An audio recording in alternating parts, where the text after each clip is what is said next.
ভগবান রাম বলেছিলেন যে আপনাকে ডেকে এনেছেন। তখন কুকুরটি বলল, আপনি কেন এসে কান্নাকাটি করেন? তখন কুকুরটি বলল, হে মণিবর, আমি এমন একজনকে জন্ম নিয়েছি যাকে মন্দিরে, প্রাসাদে, রান্নাঘরে, গোয়াল ঘরে, পবিত্র স্থানে যাওয়া নিষিদ্ধ। তুমি গিয়ে শ্রী প্রভু রামকে বলো তিনি যেন আমার সঙ্গে দেখা করতে স্বয়ং আসেন। এরপরও দারোয়ান গিয়ে কুকুরের সমস্ত কথা ভগবান শ্রী রামচন্দ্রকে জানালেন। এই কথা শুনে কুকুরটির কাছে এসে শ্রীরাম বললেন, তুমি প্রতিদিন আমার দরবারের বাইরে এসে কেন কাঁদো? তখন কুকুরটি বলল, হে ভগবান, আমি কোনো অপরাধ করিনি, তবুও এক সন্ন্যাসী আমাকে পাথর দিয়ে আঘাত করেছে আর আমার পা ভেঙে গেছে। এখন আমার খুবই কষ্ট হচ্ছে। এই কারণে আমি আপনার দরবারে এসে প্রতিদিন কাঁদি। ভগবান শ্রীকৃষ্ণ বললেন, শোনো রাধারানী, সেই কুকুরটির কষ্ট থেকে ভগবান রাম খুবই দুঃখ পেলেন। আর ভগবান রাম তার দরবারিদের তার দরবারে ডাকলেন, বললেন, হে দরবারি, যাও, সেই সন্ন্যাসী যেখানেই থাকুক না কেন তাকে এখানে যত সম্ভব তাড়াতাড়ি তাকে ডেকে নিয়ে এসো। ভগবান রামের অনুমতি পাওয়ার সাথে সাথে সবাই সেই সৈন্যরা মিলে সেই সন্ন্যাসীর কাছে বাড়িতে গেল, সন্ন্যাসীকে ধরে শ্রীরামের সামনে উপস্থিত করলো। তখন ভগবান রাম সন্ন্যাসীকে জিজ্ঞাসা করলেন, এটা কি সত্য যে তুমি এই কুকুরটিকে পাথর ছুঁড়ে মেরেছ, যার ফলে তার পা ভেঙে গেছে এবং হাঁটতে পারছে না? তখন বলল, সে কি অপরাধ করেছিল তার জন্য তুমি অপলা কুকুরটির পা ভেঙে দিলে? তখন সন্ন্যাসী বললেন, হে প্রভু, আমি ভিক্ষা করার জন্য রাস্তা দিয়ে যাচ্ছিলাম, তখন এই কুকুরটি এসে আমাকে আমার ভিক্ষান্ন স্পর্শ করেছে, আর এতে আমি খুবই ক্রোধিত হয়ে পড়ি আর একটি পাথর তুলে খুবই জোরে আঘাত করি, যার ফলে তার পা ভেঙে যায়। সন্ন্যাসীর কথা শুনে শ্রীরাম বললেন, তুমি কি জানো না যে এক জ্ঞানহীন পশু এরা তাদের পেট ভরার জন্য অনেক কিছু করে, এদের তো অতটা বুদ্ধি নেই। আর এই কুকুরটি যদি তোমার ভিক্ষার দানা ছুঁয়েও থাকে তাহলে তাতে তো কোনো দোষ নেই। আর এমন করা এটা কি স্বাভাবিক প্রবণতা? এটা তার স্বাভাবিক প্রবণতা। এই কাজের জন্য তুমি তাকে এত বড় শাস্তি দিতে পারো না। এটা আর কোনো অপরাধ নয়।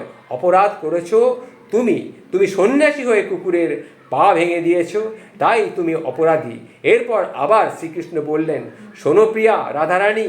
এরপর ভগবান শ্রীরাম সেই কুকুরটিকে বললেন, এই সন্ন্যাসী তোমার অপরাধী, আর তুমি যা চাও তাও শাস্তি দিতে পারো। ভগবান কুকুরটিকে বললেন, হে ভগবান, এই সন্ন্যাসীকে এক রাজপ্রাসাদের রাজা বানিয়ে দিন। কুকুরের এই প্রস্তাব ভগবান শ্রীরাম মেনে নিলেন এবং সন্ন্যাসীকে খুব সুন্দর পোশাক পরিয়ে ঘোড়ায় বসিয়ে দিলেন। তারপর তারা একটি প্রাসাদে নিয়ে গিয়ে সেখানকার রাজা বানিয়ে দিলেন। এরপর ওই সন্ন্যাসী রাজা হয়ে সোনার সিংহাসনে বসলেন। তিনি রাজা মহারাজের মতন পোশাক পরেছেন। এতে সব পেয়ে সন্ন্যাসী খুব খুশি হলেন আর মনে মনে ভাবছিলেন, আমি আমার জীবনে স্বপ্নেও ভাবিনি যে আমি রাজা হব, আর একটি কুকুর আমাকে রাজা বানিয়ে দিয়েছে। সত্যি কুকুরের কোনো বুদ্ধি নেই। আমি তার পা ভেঙে দিয়েছি, কিন্তু সে আমাকে শাস্তি না দিয়ে রাজপ্রাসাদের রাজা বানিয়ে দিয়েছে। আর এসব দেখেই দরবারে উপস্থিত সবাই আশ্চর্য হয়ে ভগবান শ্রীরামকে জিজ্ঞাসা করলেন, হে ভগবান, এই কুকুরটি এই সন্ন্যাসীকে শাস্তি না দিয়ে কেন তাকে রাজপ্রাসাদের রাজা বানিয়ে দিল, অথচ সেই সন্ন্যাসী তো কুকুরটির পা ভেঙে দিয়েছিল? তখন দরবারি এই কথা শুনে শ্রীরাম বললেন, এই প্রশ্নের উত্তর একমাত্র কুকুরটাই দিতে পারে। তখন সবাই মিলে কুকুরটির কাছে গেল, কুকুরটিকে জিজ্ঞাসা করলো, কেন তুমি সন্ন্যাসীর সাথে এমন করলে? তাকে শাস্তি না দিয়ে তাকে রাজ্যের রাজা কেন বানিয়ে দিয়েছো? তখন কুকুরটি হেসে বলল, তোমরা যদি জানতে চাও আমি কেন এই সন্ন্যাসীকে শাস্তি না দিয়ে রাজপ্রাসাদে রাজা বানিয়ে দিলাম, শোনো বন্ধুরা। এদিকে ভগবান শ্রীকৃষ্ণ এই গল্প বলতে বলতে রাধারানীকে বললেন, হে প্রিয়তমা, কুকুরটি সবাইকে কি বলেছিল তা শোনো। এই অন্যায় করা রাজা আর যে মানুষ বাড়িতে আসা ভিক্ষুককে তাড়িয়ে দেয় এবং অন্যের সম্পত্তি আত্মসাৎ করে, যে গরিব দুঃখী মানুষদের উপর অত্যাচার করে, এরা সবাই মৃত্যুর পরে কুকুর হয়ে জন্ম পায়। এই কথাটা পরম সত্য, এতে কোনো সন্দেহ নেই। এই রকম রাজাই প্রথমে গরিব দুঃখীদের উপর অত্যাচার করে, সম্পত্তি আত্মসাৎ করে। কুকুর বলে আমিও পূর্বজন্মে একজন রাজা ছিলাম। আমি গরিব দুঃখীদের উপর অনেক অত্যাচার করেছি, আমি অনেকের কষ্টের টাকা ছিনিয়ে নিয়েছি, আর আমিও মানুষের উপর খুব অন্যায় করেছি।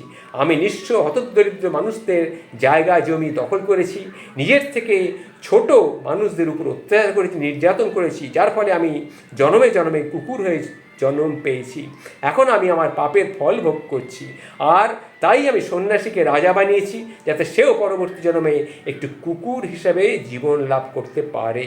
শুধু একটু খাবারের জন্য এসে মানুষের কাছে তাকে মার খেতে হবে, মানুষেরা তাকে মারবে লাঠি দিয়ে, এবং তাকে অনেক কষ্ট ভোগ করতে হবে। যারা এই হচ্ছে রাধারানী শোনো, এই হচ্ছে কুকুরটির অবস্থা।